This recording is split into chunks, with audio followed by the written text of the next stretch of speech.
আপনি তো সেই বেডির মতো কই আলিতাম কথা যেটা মনে পড়ছে এটা কি কই লিতাম রে। আপনি তো সেই বেডির মতো বেডি বিয়া বলছে পরের থেকে 3 বেলা খানা 1 বেলা মাইর রুটিন হইয়া গেছে গেছে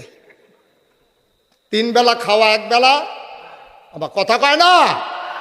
3 বেলা খাওয়া 1 বেলা কি এই 4 বেলা মোটামুটি বেডির রুটিন সকালবেলা উঠতে রুটি খায় 10টা 11টার দিকে মাইর খায় গোসল করে সেরা ভাত খায় রাত্রেবেলা আবার ভাত খায় এই 3 বেলা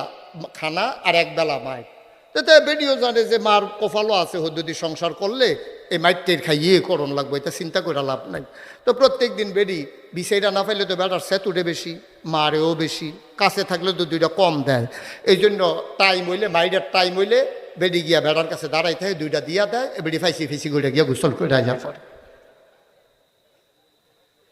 বেডি আইয়া বইয়া রইছে রাত দিনের বাজে গেছে 12টা রান্না বান্না শেষ করিয়া এবেডি আবার জোহরের নামাজ পড়বো হেতে গিয়ে আলাপ করতে আসে আজ কী রান্না করছো ফেজের দাম বাইরে গেছে কাঁচা বইস ফাইডা দিছো নি গুড়া মাছ যে রানছো এটার মধ্যে ধনিয়া পাতা সিডা দিয়ে দিছে না না আলাপ সালাপ চলতে আছে তে তার খবর গীতা তে গোসল করছে নি বেডিও কই কিতা দিলে 2টা দিয়ে না দিব কি ফাওয়ালাপ শুরু করছে কি গোসলের টাইম যায় না শেষ পর্যন্ত বেডিয়ে জি গাইয়ে লাইছে দিলে 2টা দিয়া দেন গোসলের টাইম যায়